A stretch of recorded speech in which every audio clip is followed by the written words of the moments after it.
Bonjour, ici Lolo du 451 et aujourd'hui je vais vous présenter l'application Animatfix for iOS 4.0 et plus. Alors Animatfix for iOS 4.0 et plus c'est quoi? C'est un tweak qui a été développé par Ibisno, le développeur de Snowbreeze, d'iFate, puis tous ces logiciels-là, iRub, etc. Et en fait, Animatix, ça vous permet quoi? Ça va vous permettre d'avoir tout simplement le boot logo animé sur n'importe quel firmware du moment que vous êtes au 4.0 et plus. C'est-à-dire pour tous ceux qui ont jailbreaké leur appareil, puis qui n'ont pas pu installer comment dire, le boot logo animé, bah, tout simplement vous allez pouvoir l'activer avec Animatfix for iOS 4.0 si vous êtes jailbreaké sous le 4.0 et plus, puis sous n'importe quel appareil.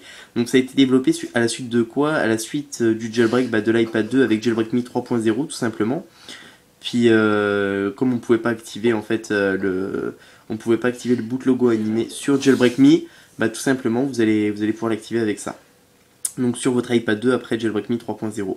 Donc vous faites installer confirmer, c'est du repos de ModMy, c'est gratuit, puis c'est aussi disponible sur la source jailbreakdevice.com. Alors vous faites installer confirmer, une fois que c'est fait, bah, tout simplement vous allez pouvoir ça va vous télécharger l'application Animat en même temps. Puis tout ce que vous avez à faire après c'est bah, redémarrer votre appareil. Alors faut aller dans les réglages. Puis alors après, c'est vraiment la configuration du boot logo. Vous allez avoir une catégorie boot logo. Vous allez dedans. Et que ça, c'est l'application Animat. Pour ceux qui ne connaissent pas, Animat, ça permet d'avoir des boot logos animés. Donc vous pouvez en télécharger plusieurs sur Cydia. Mettons, il y a le Windows 7 Custom Boot Logo. Puis si je fais Preview en haut, ça va me donner, une idée du boot logo. Donc lui, il n'est pas compatible parce que sûrement qu'il devait être pour iPhone. Puis après, donc il y en a plein. Il y en a plein de différents, hein. Lui, il est à l'envers, par exemple.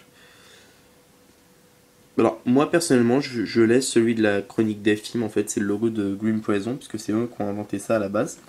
Donc, une fois que vous avez configuré le boot logo que vous voulez, bah, chaque fois que vous allez démarrer votre appareil, vous allez avoir le boot logo. Donc, moi, je suis accompagné de mon iPad 2, donc jailbreaké sous le firmware 4.3.3 avec Green Poison.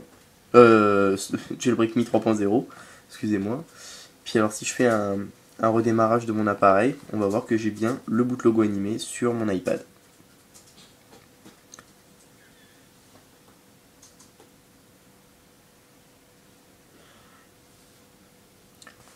Juste attendre qu'il s'éteigne. Il y a pas mal de trucs à l'intérieur, il met un peu de temps à s'éteindre.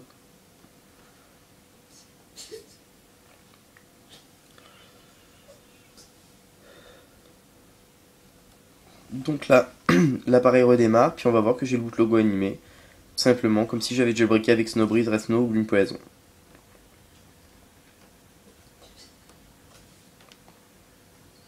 Et voilà, donc là on peut voir que j'ai bien mon boot logo animé. Puis là on a le logo Green Poison. Donc c'est un peu de traviole, hein, mais fait qu'après vous pouvez vraiment télécharger plein d'autres sur Cydia. Puis voilà, votre appareil est redémarré. Donc voilà, ça c'était le lot du 451. N'oubliez pas de visiter notre site internet jailbreakdevice.com. Présentement il est en maintenance, mais il va revenir d'ici mercredi. Et puis abonnez-vous également à ma chaîne de YouTube, à celle de Evan MacUser et également à celle de Explicit, qui sont mes deux nouveaux collaborateurs pour le site jailbreakdevice.com puis les vidéos de YouTube. Donc ces deux personnes-là qui font partie maintenant de jailbreakdevice.com, qui vont faire des vidéos sur les jailbreaks, etc. Puis voilà. Donc ça c'était Lolo du 451. Je vous remercie de m'avoir suivi et à bientôt pour une prochaine vidéo.